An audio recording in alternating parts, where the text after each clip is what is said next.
오늘 말씀은 하나님을 후회하게 만든 사람이라는 제목으로 사무엘상 15장 10절에서 11절 말씀은 보도록 하겠습니다. 구약성경 사무엘상 15장 10절에서 11절 말씀입니다.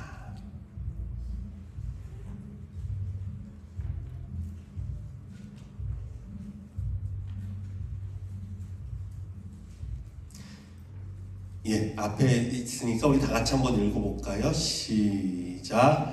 여호와의 말씀이 사무엘에게 임하니라. 이르시되 내가 사울을 왕으로 세운 것을 후회하노니 그가 돌이켜서 나를 따르지 아니하며 내 명령을 행하지 아니하였음이니라 하신지라. 사무엘이 근심하여 온 밤을 여호와께 부르짖으니라. 아멘. 여러분, 사람들은 그렇죠. 누구나 실수하고 또 후회하는 것이 사람입니다. 지난 날을 돌아보고 내가 왜 그랬을까, 내가 그때 잘못했구나, 후회하기도 하고 또 실수하기도 하고, 이런 게 사람이에요. 여러분, 그렇지만 하나님은 어떤 분이십니까? 전능하신 분이시잖아요. 그래서 하나님은 실수가 없으시고 후회가 없으신 분이십니다. 하나님의 계획은 완전하며 그의 능력은 전능하시기 때문에 그렇습니다. 그래서 민수기 23장 19절은 이렇게 말합니다. 하나님은 사람이 아니시니 거짓말을 하지 않으시고 인생이 아니시니 후회가 없으시도다. 어찌 그 말씀하신 바를 행하지 않으시며 하신 말씀을 실행하지 않으시랴. 하나님은 완전하시다. 그래서 후회가 없으신 분이시다. 분명히 성경은 말하고 있어요. 그런데 이러한 하나님을요, 후회하게 만든 대단한 인물이 성경에 나옵니다. 그는 다름 아닌 사울이라는 이스라엘의 왕이었습니다. 여러분, 사울 왕 하면 떠오르는 이미지가 무엇입니까? 그 사람은 하나님께 버림받은 왕이다. 다윗을 죽이려 했던 악한 왕이다. 혹은 실패한 왕이다. 이러한 부정적인 시각들로 사울을 생각하기 쉽습니다. 실제로도 사실 맞는 말이죠. 분명히 사울은요, 잘못된 길로 걸어갔던 악한 왕이 맞습니다. 그런데 여러분, 그럼에도 불구하고 우리가 생각해보고 싶은 것은 이거예요. 그렇다면 과연 하나님도 이 사울을 이렇게 부정적인 시각으로만 바라보셨을까? 이게 궁금하단 말이에요. 우리가 궁금한 것은 사울을 바라보는 하나님의 눈은 어떤 눈이었을까? 하나님의 시각, 하나님의 마음, 하나님의 생각을 좀 알고 싶습니다. 사람들은 모두가 사울을 악한 사람이고 나쁘게만 말하는데 하나님은 과연 어떻게 보실지 여러분 궁금하지 않습니까? 사실 오늘 본문은요, 우리 모두에게 충격을 주는 말씀이 등장합니다. 많은 성경학자들도 이 본문을 읽으며 혼란스러워합니다. 왜냐하면 하나님께서 후회하신다라는 표현을 썼기 때문이에요. 후회하신다. 내가 사울을 왕으로 세운 것을 후회하노니. 하나님이 후회하신답니다. 아니, 어떻게 하나님이 후회하신다고 말씀을 하죠? 아까 말씀드렸지만 하나님은 전능하시고 그의 행사는 완전한데 말입니다. 그래서 성경 원문을 좀 살펴봤어요. 히브리 원문을 좀 살펴봤더니 이렇게 되어 있어요. 나함이라는 단어입니다. 이 단어의 뜻이 무언가 했더니 한탄하다, 후회하다, 슬퍼하다, 애도하다. 이걸 동사로 표현하면 어떤 거냐면 이거예요. 깊은 한숨을 내쉬다. 이게 하나님의 마음이에요. 제가 이것을 보고 깨닫는 것이 있었습니다. 하나님이 말씀하신 후회는 단순히 내가 그때 사울을 왕으로 세우지 말걸, 내가 실수했네, 내가 잘못했네, 이런 후회가 아니에요. 사실 하나님은요, 지금 사울을 생각하시면서 마음이 아프신 거예요. 하나님 마음이 아프신 거예요. 깊은 한숨이 나오고요, 슬픔이 밀려오고 가슴이 아프신 것입니다. 이것을 한마디로 표현하면 무엇일까요? 예, 하나님은 아직도 사울을 사랑하고 계시구나. 우린 이것을 알 수 있게 돼요. 예. 그렇죠, 여러분. 예. 비록 하나님께서 지금 사울의 왕권을 다윗에게 옮기고 있다 해도 하나님의 마음은 편치 않습니다. 왜 편치 않죠? 사랑하니까. 여러분 그렇잖아요. 사랑하지 않는데 힘들어할 이유가 무엇입니까? 사랑하지 않는데 한숨을 쉬고 아파할 이유가 무엇이 있습니까? 그냥 내버리면 되는 거죠. 근데 그게 아니에요, 하나님은. 사울을 생각할 때 마음이 아파. 깊은 한숨이 나옵니다. 자, 그렇다면 하나님은 왜 이렇게 사울을 사랑하셨을까요? 예. 자, 첫 번째, 하나님은요, 우리의 첫사랑을 기억하시는 분이시다. 하나님은 우리의 첫사랑을 기억하십니다. 사울이 하나님을 처음 만났을 때 얼마나 겸손하고 얼마나 하나님 앞에 순종하던 사람이었습니까? 그는 스스로를요, 가장 작은 지파의 가장 작은 사람이다라고 자기를 고백했어요. 결코 나서거나 교만하지 않았습니다. 나는 가장 작은 자입니다. 이게 사울의 모습이었어요. 또 어떻습니까? 사무엘이 제비를 뽑아서 이스라엘 지파를 뽑고 뭐 가정을 뽑고 다 뽑아서 사울을 뽑습니다. 사울이 왕이라고. 그때 사울이 뭐 하고 있었나 살펴보니까 너무 부끄러워서 그냥 부끄러워서 짐 보따리 사이에 숨을 뿐이에요. 이렇게 참 작은 자, 이렇게 겸손한 자, 그런 사람이 사울이었습니다. 하지만 그가 왕이 되고 나자 작고 겸손했던 이전의 모습은 다 잊어버리고 하나님의 말씀을 버리고 하나님을 떠난 교만한 삶을 살기 시작했습니다. 사무엘상 15장 23절을 보니까 여호와의 말씀을 버렸답니다. 사울 왕이. 예. 말씀이 곧 하나님이시잖아요. 그렇죠? 하나님의 말씀을 버렸다는 것은 하나님을 버렸다는 거예요. 제가 이 말씀 보면서 깨달은 것이 뭐냐 하면 하나님이 사울을 버린 것이 아니라 사울이 하나님을 버린 거구나. 하나님 앞에서 겸손하고 순전했던 그 마음은 다 잊어버리고 여호와의 말씀도 멀리한 채 완전히 다른 사람이 되어서 교만하게 행하고 있습니다. 그런데 여러분, 설령 사울조차 자기의 모습을 잊어버렸다 해도 여러분 그 첫사랑을 누가 기억하고 계신다고요? 누가 기억하고 계신다고요? 하나님이 기억하고 계세요. 하나님은 기억하고 있는 거예요. 그래서 마음 아파하십니다. 예. 그래서 마음 아파하십니다. 그래서 나함이라고 그랬죠. 깊은 한숨을 쉬며 슬퍼하고 계신 것입니다. 사울이 그때는 그렇게 겸손하고 그렇게 스스로 자기를 낮게 여기고 그렇게 순종했는데, 그렇다면 여러분, 우리의 모습은 어떻습니까? 우리의 모습도 좀 살펴보기를 원합니다. 여러분도 한번 생각해 보세요. 여러분 하나님 앞에 가장 순전하고 진실되었던 때, 정말 하나님 앞에 그 첫사랑이 막 충만했을 때, 여러분 그런 기억 다 있지 않습니까? 지난 수요일날 우리 소그룹, 우리 인도자들은 먼저 모여서 말씀을 좀 미리 나누고, 서로 이제 나눌 것을 이제 나누기 시작하는데, 제가 질문을 드렸어요. 여러분 첫사랑일 때 그때 기억을 한번 잠깐 나눠주세요 라고 얘기했더니 어떤 분은 정말 밤을 새고 수련회 준비를 하면서도 그냥 피곤한 가운데서도 그렇게 기쁘고 그렇게 은혜가 넘쳤다는 거예요. 또 어떤 분은 찬양을 준비하면서 그 찬양을 준비하며 부를 때 감격과 은혜가 막 넘쳐 흘린다.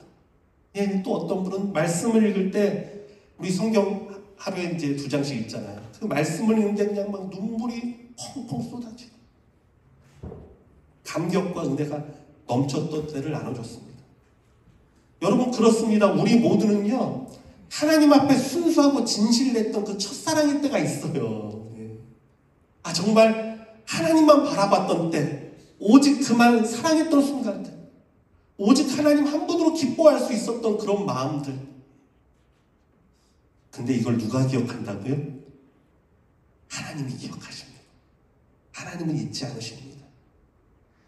설령 나는 잊어버렸다 해도 하나님은 그때를 기억하시고 그리워하십니다. 그래서 여러분, 우리가 그 첫사랑의 때를 다시 회복하기를 원합니다. 요한계시록을 보면요, 하나님께서 에베소 교회를 향해 말씀을 하시는데, 너가 첫사랑을 버렸다. 그래서 어디서 떨어졌는지, 무엇 때문에 그 첫사랑을 잃었는지 그걸 생각하고 그 첫사랑의 행위, 그 첫사랑할 때 가졌던 그 행동들, 그 순수했던 것들을 다시금 회복하라고 말씀하십니다. 요한계시록 2장 4절에서 5절까지예요. 우리 같이 한번 읽어보겠습니다. 시작. 그러나 너를 책망할 것이 있나니 너의 처음 사랑을 버렸느니라. 그러므로 어디서 떨어졌는지를 생각하고 회개하여 처음 행위를 가지라. 만일 그러하지 아니하고 회개하지 아니하면 내가 내게 가서 내 촛대를 그 자리에서 옮기리라. 아멘. 이 말씀은 다른 사람이 아니라 여러분, 저와 여러분에게 하시는 말씀. 그 첫사랑을 회복한, 사울은 끝내 그 첫사랑을 버리고 떨어졌지만 우리는 그러지 말아야 되지 않습니까? 말씀대로 내 첫사랑의 때를 기억하고, 또 말씀대로 내가 어디서 떨어졌지?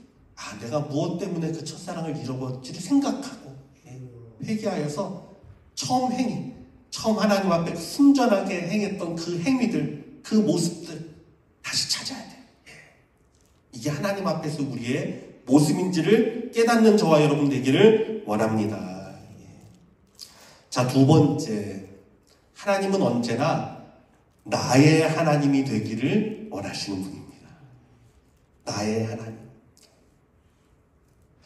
사울의 대화를 살펴보잖아요. 그러면 사울이요, 언제부턴가부터 하나님을 이야기할 때 나의 하나님이 아니라 당신의 하나님이라는 표현을 쓰기 시작합니다.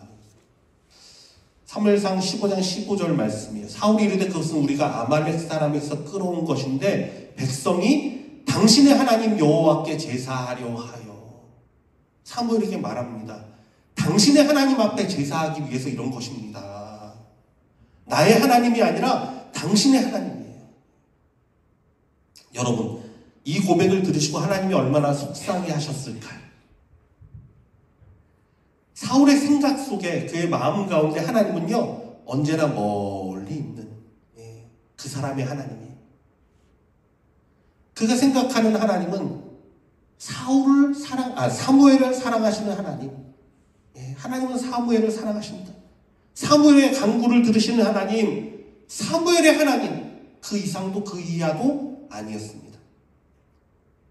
내가 부르짖고 내가 외치는 나의 하나님이 되어야 하는데 사울에게는요, 당신의 하나님이 전부였습니다. 성경에 보면 이런 표현이 있습니다. 나는 아브라함의 하나님, 이삭의 하나님, 야곱의 하나님이다. 여러분, 이 말의 진짜 의미가 뭔지 아십니까? 하나님은 아브라함에게는 아브라함의 하나님을 불렸어요. 야곱에게는 야곱의 하나님이었어요. 이삭에게는 이삭의 하나님이었어요. 무슨 말이냐면 내가 부르고 찾아야 할 나의 하나님은요, 나의 하나님이에요. 나의 하나님, 윤목의 하나님. 여러분 각자 여러분이 만나야 할 여러분의 하나님이에요. 하나님은 이렇게 불리기를 원하시는 분이십니다. 그래서 하나님은요, 진짜 사울의 하나님이 되기를 원하셨습니다. 그렇잖아요. 그래서 그를 택했습니다. 그래서 암몬과의 전쟁에서 그와 함께 하셔서 승리를 주셨습니다. 사울에게.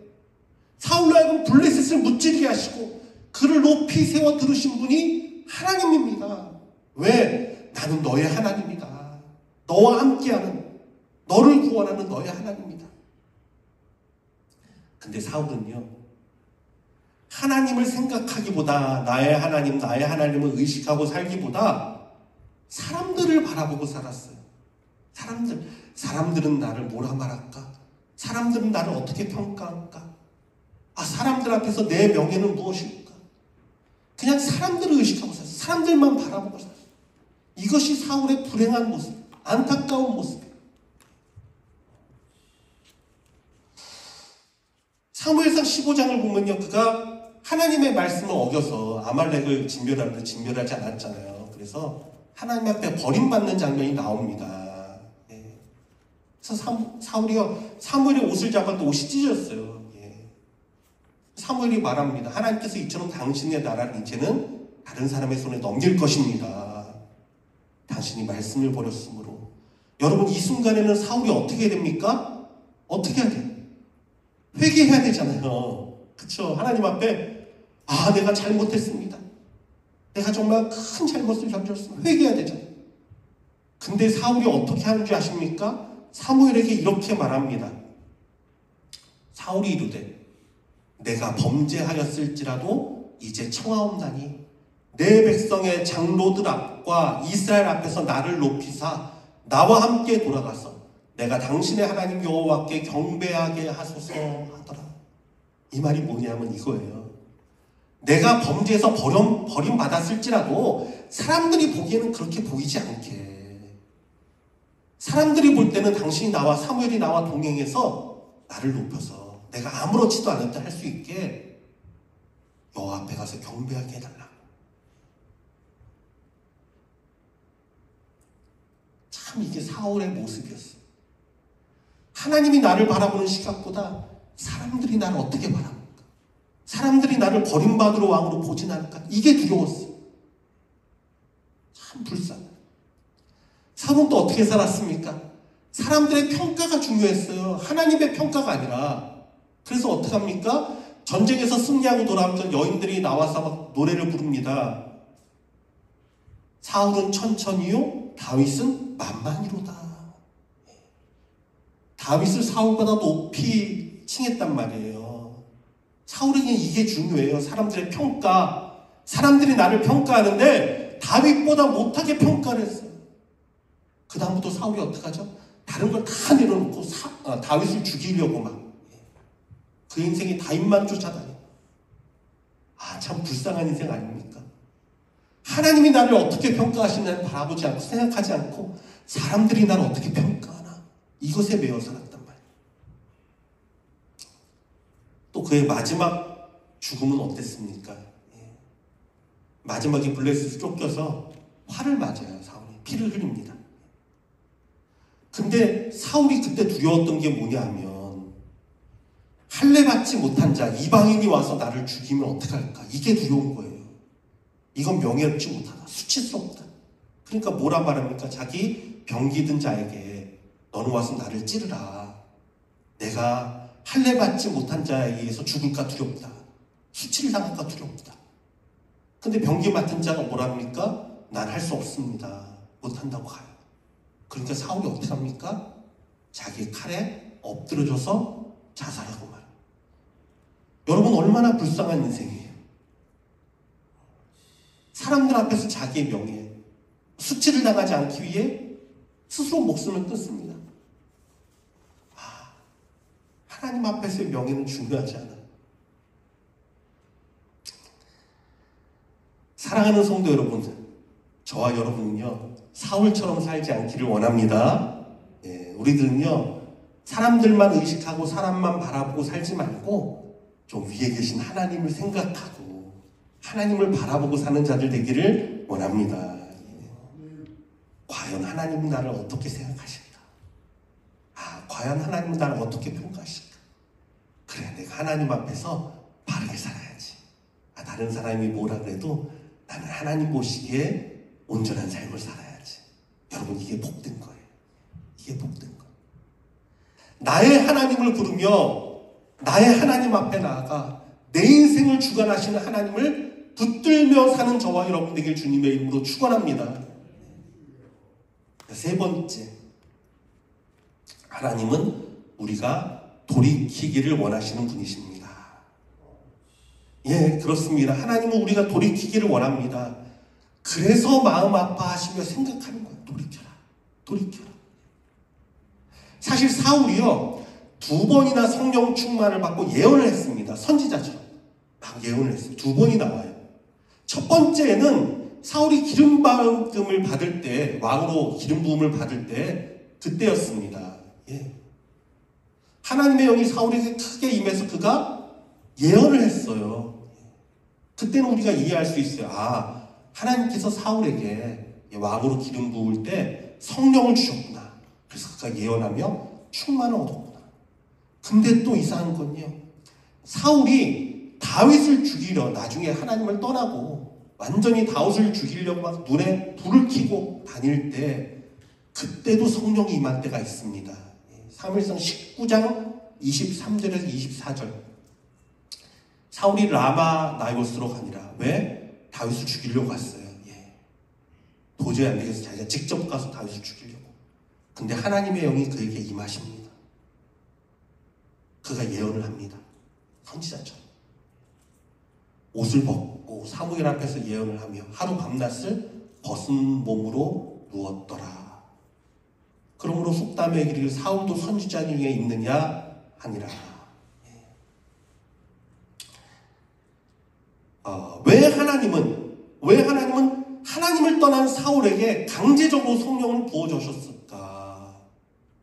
성령 충만을 받을 사람이 아닌데 왜 강제적으로 그러셨을까? 생각해봤어요. 혹시 하나님께서 그 첫사랑일 때, 첫 번에 기름 부음 받을 때 그 성령의 임재를 기억하게 하려는 것은 아닌가 생각해봅니다. 얘야, 그때 너가 이렇게 성령의 충만을 받았잖아. 그때 이렇게 예언하며 하나님과 동행했잖아. 이걸 다시금 떠올리게 하려는 것은 아닌가. 자신의 벗은 몸을 바라보며, 벗은 몸으로 있었다 그랬잖아요. 벗은 몸을 바라보며 하나님을 떠난 자기의 모습이 얼마나 수치스럽고 못난 모습인지를 돌아보게 하려는 것은 아닌가 생각해 봅니다. 사실 다윗이 사울을 죽일 수 있는 기회가 여러 번 있었잖아요. 그럼에도 죽이지 않은 이유가 무엇이죠? 하나님의 기름 부음 받은 자를 내가 마음대로 함부로 할 수 없다. 이 말이 결국 무슨 말입니까? 하나님께서 아직도 사울을 붙들고 계시기 때문에 하나님의 마음을 알았던 다윗은요, 사울을 죽일 수 없었습니다. 그게 결국 뭐냐면요, 하나님께서는요, 사울을 끝까지 붙들고 계셨어요. 그의 생명을 보존해 주셨어요.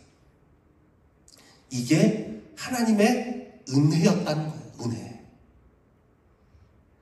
여러분, 하나님께서는요, 이렇게 우리의 삶에도요, 뜻하지 않은 은혜를 베푸실 때가 있어요. 예. 뜻하지 않은 은혜. 사울이 그냥 그럴 자격이 없는데도 성령 충만을 입기도 하고, 구원을 얻기도 하고, 전쟁에서 승리하기도 하고, 뜻하지 않은 은혜. 뭔가 내가 잘못을 행하고 있을 때도 은혜를 입을 수 있어요. 뭔가 내 삶에 하나님을 떠나 살 때에도 형통할 수도 있습니다. 요나가 하나님을 떠나 욥바라는 항구로 막 달려갔는데 정말 때마침 다시스로 향하는 배를 만나서 기분 좋게 욥바라 잘됐다. 내가 정말 계획한 대로 됐다 생각하고 기분 좋게 그 배에 올라탈 수도 있습니다. 그러나 여러분, 모든 순간 가운데에서도 하나님의 마음은 언제나 내가 돌이키기를 원하시는 분이십니다. 이거 알아야 돼. 이거 깨달아야 돼. 우리의 불완전한 모습 가운데도 뜻하지 않는 형통, 뜻하지 않은 은혜가 임할 때 우리는 어떻게 됩니까? 그래. 주님의 그 사랑과 은혜를 다시금 기억하고 하나님 안에 거했던 그 은혜의 때를 기억하고 주께로 돌이켜야 돼. 그 사랑이 영원하다. 이것을 깨달아야 돼. 나함, 우리 주님이 아파하시며 깊은 한숨을 쉬시며 슬퍼하며 기다리시기 때문이에요. 자, 이제 말씀을 정리하겠습니다. 사랑하는 성도 여러분, 우리는 말씀을 통해 사울을 생각하시며 깊은 한숨을 내쉬며 마음 아파하시는 우리 주님의 모습을 살펴보았습니다. 첫째, 하나님은요, 우리의 첫사랑을 영원토록 기념하시며 소망하시는 분이시니 다시금 우리 주님 앞에 우리의 첫사랑의 행위와 모습을 되찾는 저와 여러분 되기를 원합니다. 두 번째, 하나님은 그 누구보다 나의 하나님으로 불리기 원하시는 하나님이에요. 나의 하나님. 예. 그러니 여러분, 사람들 눈치 보며 살지 마시고 그 사람들이 여러분 인생 대신 살 거 아니잖아요. 그냥 사람들의 생각, 사람들의 평가 그거 바라보고 살지 마시고 나의 하나님을 생각하며 나의 하나님을 외치며 나의 하나님을 의지하며 사는 저와 여러분 되기를 원합니다. 마지막으로 하나님은 언제나 우리가 돌이켜서 다시금 주님께로 향하기를 원하시는 분이시니 뜻하지 않은 은혜, 뜻하지 않은 형통이 있을지라도 그 사람을 멸시하지 말고 하나님의 은혜구나, 값없는 하나님의 사랑이구나, 이걸 깨닫고 다시금 하나님의 그 깊은 사랑 가운데로 돌이키는 저와 여러분 되기를 원합니다. 우리는요 하나님의 그 깊은 사랑을 다 알 수 없어도 더 알아가기를 소망해야 되고요, 주님의 그 넓은 사랑을 다 담지 못해도 닮아가려고 애를 써야 하고요, 다 표현 못해도 우리의 입을 열어 찬양하며 고백하는 자가 되어야 하기 때문입니다.